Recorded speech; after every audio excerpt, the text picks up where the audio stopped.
comentando Hebreos 1, 2 y 9, 26.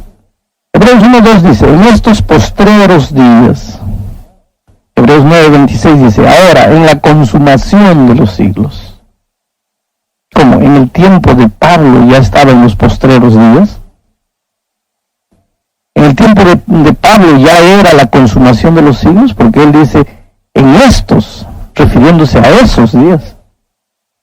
Ahora, en los días de él, ahora, en la consumación de los siglos. Evidentemente, cuando terminó la época del simbolismo y empezó la realidad con la muerte de Cristo, en ese momento, para el autor de la epístola a los Hebreos, empezaron los postreros días, o la consumación de los siglos, como él llama.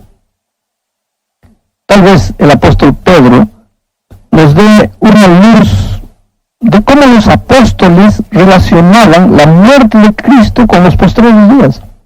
Pedro, en su primera epístola, capítulo 1, versículos 18 al 20, habla que nosotros fuimos rescatados de nuestra vana manera de vivir, no con cosas corruptibles como oro y plata, sino con la sangre preciosa de Cristo, como la de un cordero sin mancha y sin contaminación, ya destinado antes de la fundación del mundo, pero manifestado en los postreros días. Ve, Pedro aquí también usa los postreros días.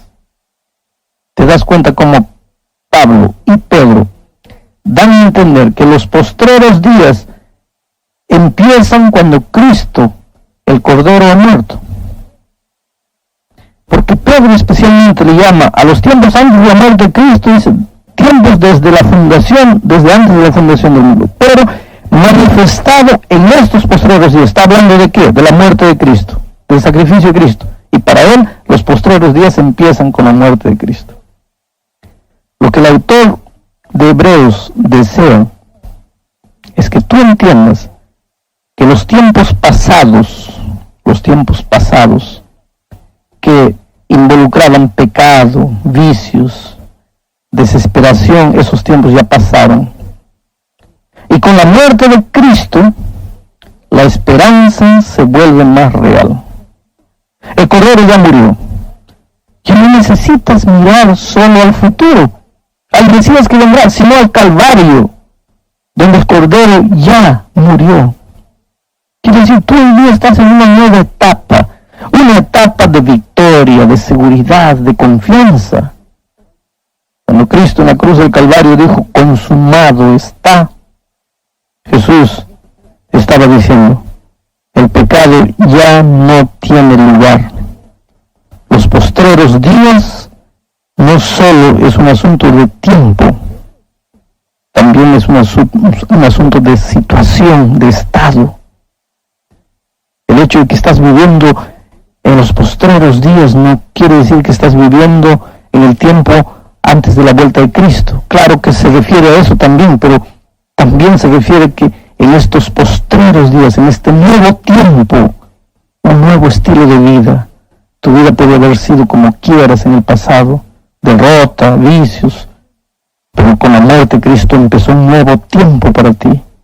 Ahora estás viviendo los postreros días, en la consumación de los siglos, en el tiempo de la victoria. Por lo tanto, tú no tienes derecho de sentirte derrotado, fracasado, porque todo lo que era necesario hacerse para darte la victoria ya fue hecho en la cruz del Calvario. Tal vez dos textos nos aclaren mejor esta situación. En Mateo 19, versículo 29, Jesús dice, y cualquiera que haya dejado casas, o hermanos, o hermanas, o padre, o madre, o mujer, o hijos, o tierras, por mi nombre, recibirá 100 veces más y heredará la vida eterna. Mira que las promesas están en el futuro. Recibirá 100 veces más y heredará la vida eterna. Las promesas están en el futuro, ¿te das cuenta? Pero cuando tú lees Juan 5, 24, dice, de cierto os digo, el que oye mi palabra y cree en el que me envió, tiene vida eterna y no vendrá a condenación, mas ya ha pasado de muerte para vida. Antes de la muerte de Cristo, todo está en el futuro. Después de la muerte de Cristo, ya tienes vida eterna. Ya has pasado de muerte para vida. Porque la realidad, el simbolismo, ya se hizo realidad.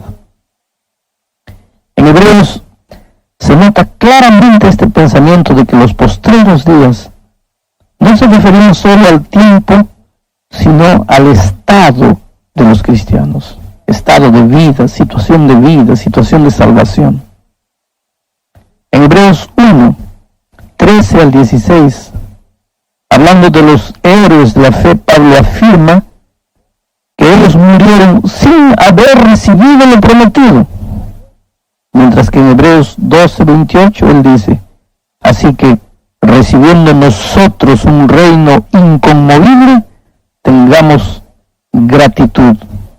Quiere decir, el cristiano después de la muerte de Cristo ya recibió el reino. Aunque todavía está en este mundo, pero ya recibió el reino. Sin embargo, los héroes del pasado, antes de la muerte de Cristo, ellos miraron al futuro, murieron sin haber recibido lo prometido.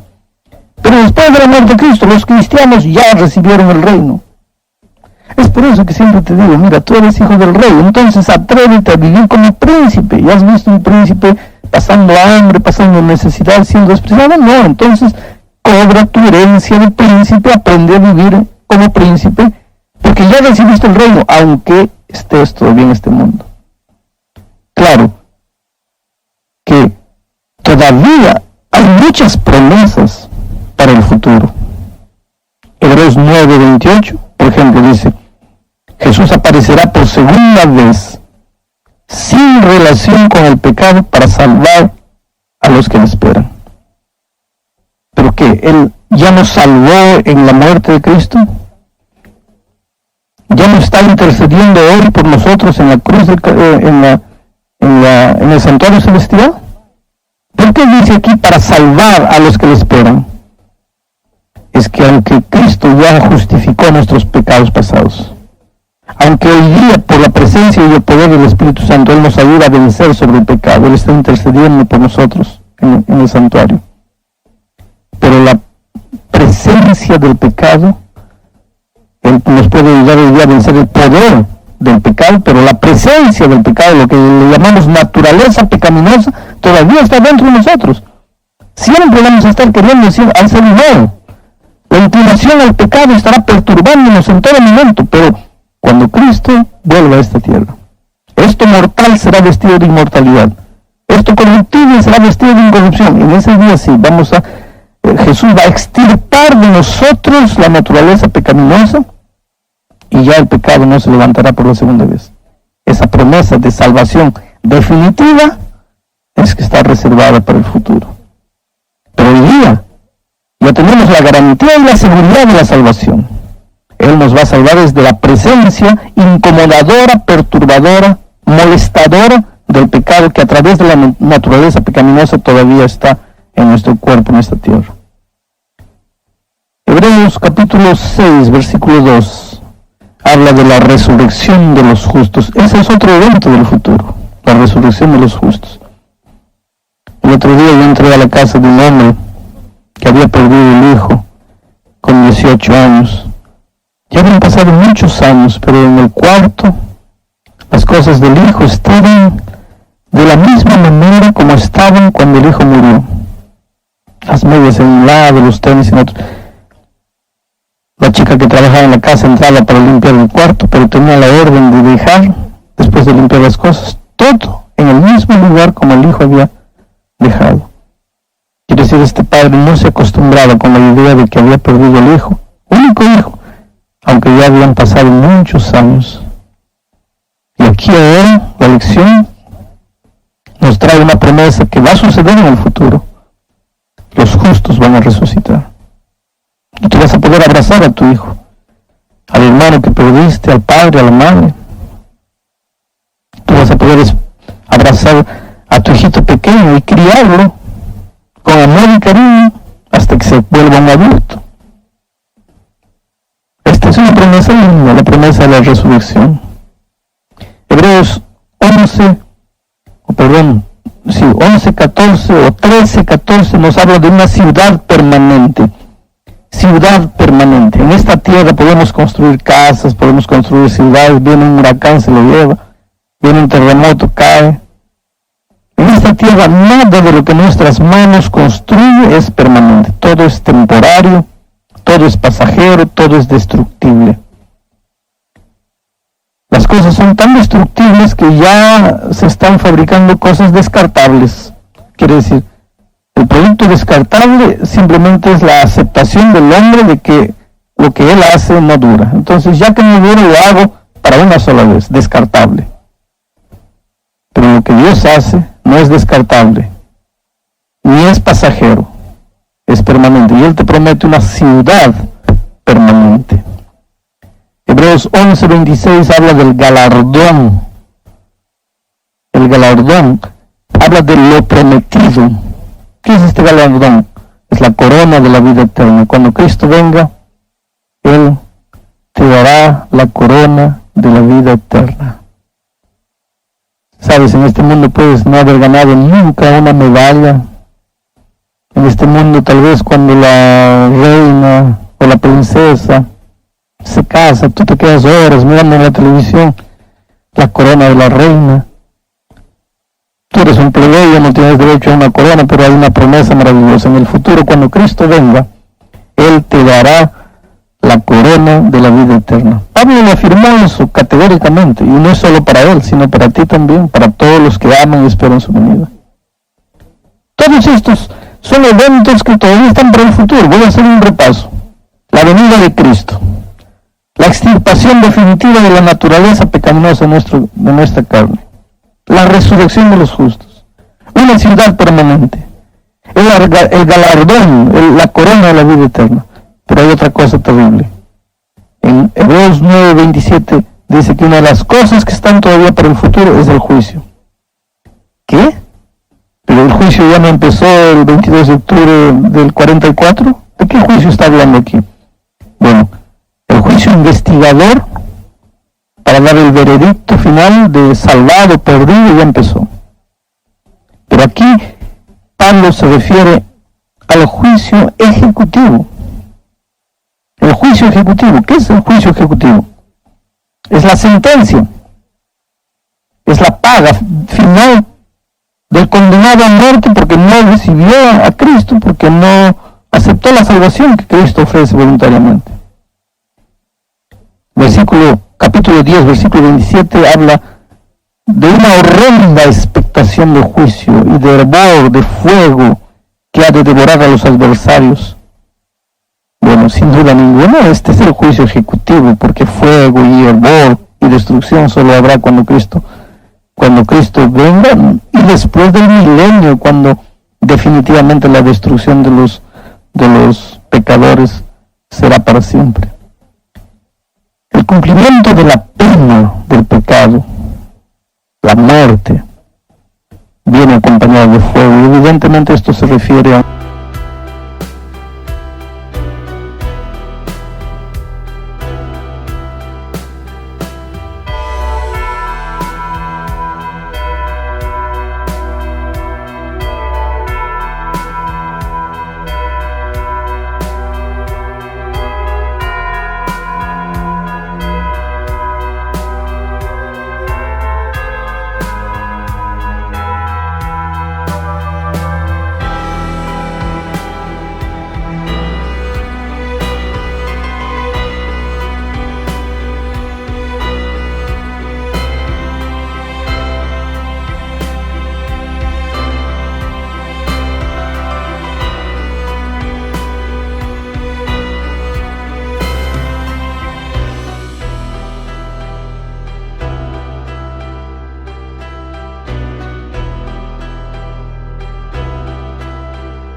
eventos del futuro. Mira, los cierto es que el autor de Hebreos tiene claro tres cosas relacionadas con el juicio. Dios es el juez, Hebreos 12:23. Segundo, Él castigará el mal, Hebreos 10:30. Tercero, Él recompensará a su pueblo, Hebreos 11:26. Ahora, si Dios es el juez, si Él castigará el mal, si Él recompensará a su pueblo, yo personalmente quisiera estar en medio de su pueblo para recibir el galardón de la vida eterna. Y yo espero que tú también puedas estar allí para recibir la grande medalla. Nuestra lección termina hablando de el santuario y la segunda venida de Cristo. Hebreos 9:24 al 28 dice: Cristo fue ofrecido una sola vez para llevar los pecados de muchos, y aparecerá por segunda vez para salvar a los que le esperan. Cristo fue ofrecido una sola vez para llevar los pecados de muchos y aparecerá por segunda vez. Pablo está relacionando aquí el ministerio de Cristo en el santuario y su segunda venida. ¿Por qué? Por un simple hecho. Mira, la salvación que Cristo nos ofrece, todo lo que Cristo hizo en la cruz del Calvario, la intercesión de Cristo hoy día en el santuario celestial por nosotros, no tendría mucho sentido si este mundo de dolor no va a llegar al final. Porque ya dijimos muchas veces a lo largo de este trimestre, muchas de las bendiciones de Dios, de la salvación, empiezan hoy día en mi vida, aquí, cuando yo acepto a Cristo. Pero aunque muchas de esas bendiciones empiezan aquí, yo no puedo evitar vivir en este mundo de dolor, de muerte, de tragedia. Ahora,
donde voy a tener que enterrar a mi padre, donde mi hijo va a tener que enterrarme a mí, donde mañana puedo contraer cáncer. ¿Qué sentido tiene Cristo salvarme para seguir viviendo en un mundo de pecado?